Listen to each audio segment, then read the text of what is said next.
The massive chamber of the Galactic Council fell silent as Ambassador Lisa Martinez stepped onto the crystalline platform. The representatives from 47 different species watched her with a mixture of curiosity and barely hidden disdain. The Zephyrians with their blue-scaled skin shifted uncomfortably, while the insectoid Crixians clicked their mandibles in what could only be described as amusement. Lisa had been chosen as humanity's first representative to the council, not because she was the smartest or the strongest, but because she had something the other candidates lacked, an almost supernatural ability to remain calm under pressure. Her brown hair was pulled back in a simple ponytail, and her green eyes held a warmth that seemed to put even the most hostile aliens at ease. The council chamber was a marvel of engineering suspended in the void between three stars with walls made of some transparent material that offered a breathtaking view of the cosmos. But Lisa barely noticed the scenery. Her attention was focused on the enormous creature that had been brought into the chamber as what the council leader called a demonstration. The beast was unlike anything from Earth, standing nearly 12 feet tall with obsidian black fur that seemed to absorb light rather than reflect it. 6 legs supported its massive frame, and each paw was equipped with claws that could easily tear through starship hull plating. Its head was elongated like a wolf, but 3 times larger with teeth that gleamed like polished ivory. Multiple eyes along the sides of its skull tracked every movement in the room independently. "This is a shadow maw from the death world of Cathara," Prime announced Council Leader Vorthak, his tentacles writhing with what Lisa had learned was excitement. "The creature is considered the apex predator of one of the most dangerous planets in known space. It has never been tamed, domesticated, or even approached by any sentient species without resulting in immediate death." The other council members murmured their agreement. Several species had tried to capture or study shadow maws over the centuries. All attempts had ended in disaster. The creatures were intelligent, cunning, and absolutely ruthless. They hunted in packs, could phase partially out of normal space, and their bite delivered a neurotoxin that caused paralysis within seconds. "We have brought this specimen here to demonstrate why your species humans cannot be granted full membership in the Galactic Council," Vorthak continued. "Your kind lacks the proper respect for dangerous life forms. You have no understanding of the natural order that governs the universe." Lisa listened patiently as the council leader droned on about human recklessness and their tendency to interfere with things they did not understand. She had heard similar speeches during the past 3 months of negotiations. The other species seemed convinced that humans were nothing more than violent primitives who had somehow stumbled onto faster-than-light travel. The shadow maw had been sedated for transport, but the drugs were wearing off. Lisa could see its multiple eyes beginning to focus and track the movements of the various council members. Several aliens had already moved away from the creature, maintaining what they considered a safe distance. "Your species has a documented history of attempting to befriend dangerous predators," Vorthak said, pulling up holographic displays showing humans with tigers, sharks, and various other Earth creatures. "This reckless behavior would endanger all members of the council. We cannot allow such unpredictable beings to join our ranks." The shadow maw was fully awake now. Its head turned slowly as it examined each council member in turn. When those alien eyes met Lisa's, she felt a chill run down her spine. The creature was clearly intelligent, far more so than any Earth predator. She could almost see it, calculating distances, angles, and escape routes, but then something unexpected happened.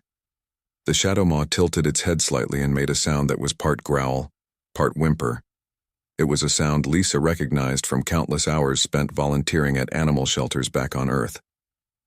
The creature was confused, possibly even scared. The council members continued their debate, unaware that the apex predator was becoming increasingly agitated. Lisa watched as the shadow maw's ears, which she hadn't noticed before, began to flatten against its skull. Its breathing was becoming rapid and shallow. Signs she knew well from working with traumatized animals. "Excuse me," Lisa said, interrupting Vorthak mid-sentence. "But I think your demonstration subject is having a panic attack." The entire chamber erupted, in what could loosely be called laughter. The Crixians' chittering mixed with the Zephyrian hissing and the low rumbling from the rock, like granite folk panic attack. Vorthak repeated the concept, clearly amusing him. Shadow Maws do not experience panic. Human. They are the perfect killing machine designed by evolution to feel. No fear, Lisa ignored the laughter and stepped closer to the creature. Several council members gasped and moved even further away. The Shadow Maw watched her approach its multiple, eyes tracking her movement, but it made no aggressive moves. "Hey there, big guy," Lisa said softly, using the same tone she had used with frightened dogs at the shelter. "I know this is scary. All these strange lights and sounds and smells, you don't know where you are or why you're here, do you?" The creature stopped panting and focused all its attention on her. Its ears perked up slightly. The council chamber had gone completely silent. Everyone was watching the human approach, certain they were about to witness her gruesome death. The betting pools that several species maintained on human stupidity were about to pay out handsomely. Lisa stopped just outside what she estimated was the creature's immediate striking distance and slowly lowered herself to a crouch, making herself appear smaller and less threatening. "I bet you miss your pack." Lisa continued, her voice barely above a whisper. "Pack hunters always do. They took you away from your family, didn't they? Away from everything familiar." The Shadow Maw made that whimpering sound again and took a half step toward her. Several council members shouted warnings, but Lisa held up one hand without taking her eyes off the creature. "You're not a monster, are you?" Lisa said, reaching slowly into her pocket. She pulled out a protein bar from her emergency rations and unwrapped it carefully. The smell seemed to catch the creature's attention immediately. "You're just scared and hungry and you want to go home." What happened next would be talked about in council chambers for decades to come. Lisa tossed the protein bar gently toward the Shadow Maw. The creature sniffed it cautiously, then ate it in one quick bite. Its tail, which had been rigid with tension, began to move slightly. Lisa pulled out another protein bar, and this time held it out in her open palm. The Shadow Maw approached slowly, its massive head lowering until it was level with hers. It gently took the food from her hand, careful not to touch her with its teeth.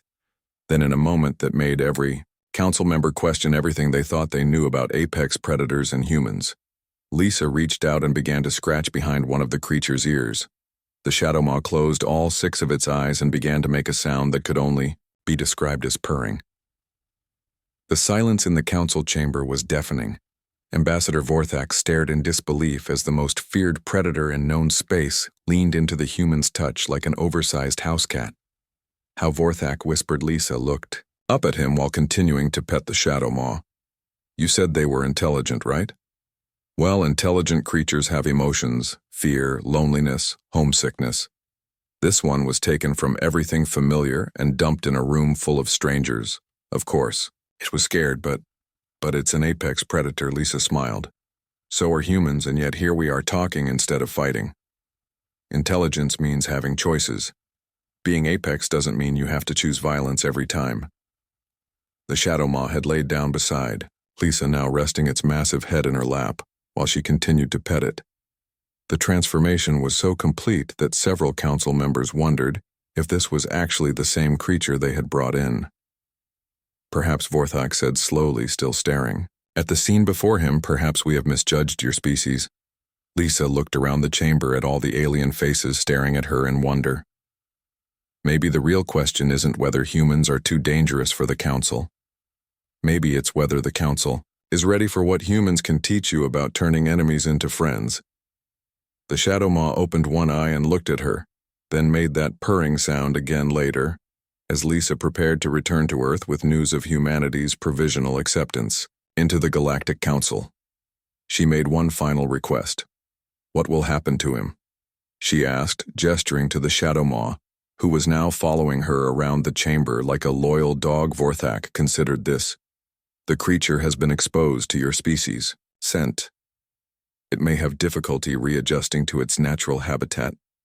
Then let me take him home," Lisa said with a grin that made several council members very nervous.